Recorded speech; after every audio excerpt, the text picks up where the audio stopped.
Tingginya inflasi AS digadang-gadang menjadi penyebab indeks harga saham gabungan atau IHSG mengalami anjlok.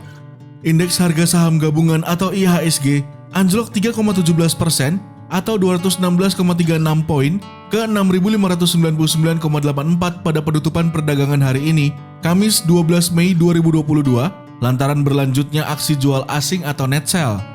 Tercatat sebanyak 97 saham menguat, 480 saham melemah, dan 112 saham diperdagangkan stagnan.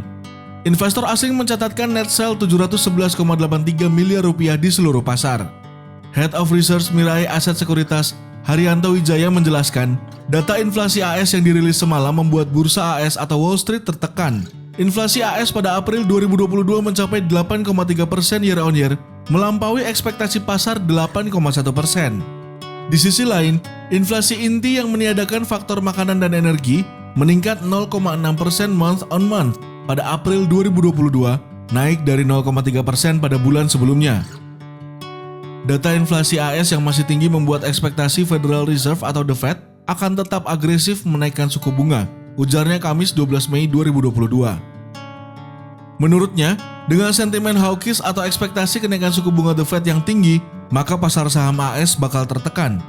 Setelah rilis data inflasi, Presiden Federal Reserve Cleveland Loretta Mester mengatakan dia melihat kasus untuk menaikkan suku bunga sebesar 50 basis poin pada 2 pertemuan The Fed berikutnya, sementara membuka peluang untuk kenaikan suku bunga 75 basis poin yang berpotensi lebih besar.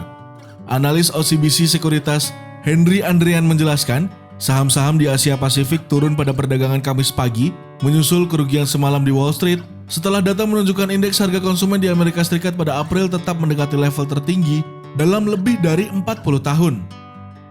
Pelemahan bursa AS semalam dipicu oleh masih tingginya inflasi di AS, di mana meski terlihat melambat di level 8,3% year-on-year pada April dibanding 8,5% year-on-year pada Maret, namun angka tersebut masih melebihi ekspektasi konsensus yang memperkirakan inflasi akan melambat ke 8,1% year-on-year, tulis Henry dalam riset Kamis 12 Mei 2022.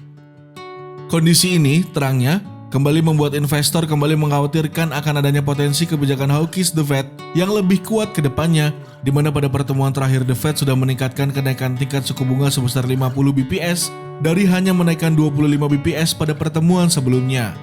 Gimana portofolionya sobat bisnis? Ikut kebakaran juga?